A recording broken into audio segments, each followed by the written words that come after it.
साथियों को नमस्ते प्रणाम। कैसे हैं आप सभी? आशा करते हैं स्वस्थ होंगे, मस्त होंगे। तो दलित लोग जो है क्रिश्चियन बन के या किसी धर्म में परिवर्तन होके ताबड़तोड़ एसी एसटी एक्ट सवर्णों पर किए जा रहे हैं और यही एक मामला आ चुका है आंध्र प्रदेश से। आंध्र प्रदेश के एक युवक जो कि दलित था वो ईसाई धर्म में अपना परिवर्तन कर लेता है। दलित युवक क्या करता है, हिंदू था दलित युवक और अपना धर्म परिवर्तन ईसाई में कर लेता है और ईसाई धर्म का वो पादरी बन जाता है। पादरी मतलब होता है धर्म गुरु नेता क्रिश्चियन का, ठीक है।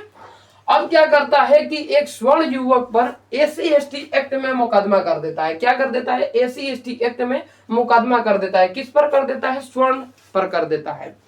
वो मामला चला जाता है सीधा आंध्र प्रदेश के हाई कोर्ट में। आंध्र प्रदेश के जब हाई कोर्ट में जाता है तो हाई कोर्ट डिसीजन लेता है कि जो ये एसी एसटी एक्ट है और ये जो आरक्षण है ये केवल हिंदू धर्म के दलितों के दिया गया है, क्रिश्चियन को नहीं दिया गया है और इसे खारिज कर दिया जाता है। तो जो आंध्र प्रदेश का युवक था सीधे पहुंच जाता है भारत के सबसे सर्वोच्च न्यायालय यानी सुप्रीम कोर्ट में पहुंच जाता है।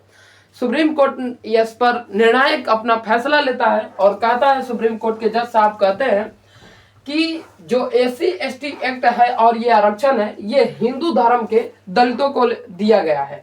आप जब ईसाई धर्म में अपना परिवर्तन करा चुके हैं तो आप एसी एसटी एक्ट के तहत किसी पर केस नहीं कर सकते हैं और वहीं पर जो है खारिज कर दिया जाता है केस को समाप्त कर दिया जाता है।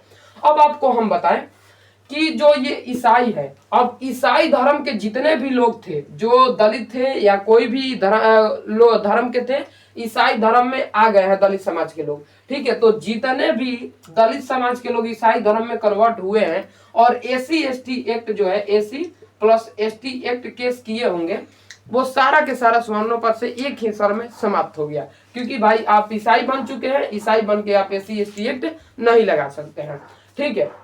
और ये भी कहा गया है कि इस पर भी अभी निर्णय हो रहा है सिख और बौद्ध पर, ठीक है, कि जो लोग हिंदू दलित है और अपना सिख में परिवर्तन कर लिए हैं, बौद्ध में परिवर्तन कर लिए हैं, उन पर भी अभी चर्चा चल रहा है। लेकिन कहा जा रहा है कि हिंदू धर्म के पार्ट ही बौद्ध धर्म है, माने कि पार्ट ऑफ सनातन बौद्ध है, मतलब बौद्ध पार्ट ऑफ सनातन, बौद्ध कह सकते हैं बौद्ध धर्म जो है सनातन का जो है पार्ट है, सिख धर्म जो है पार्ट ऑफ सनातन, यानी सनातन के ही ये दो जो पार्ट है। लेकिन मुस्लिम और ये ईसाई जो है बताया जा रहा है कि ये बिल्कुल अलग है, ठीक है। बाकी जैसे ही निर्णय मिलेगा आपको जरूर बताएंगे। जय सिया राम, हर हर महादेव।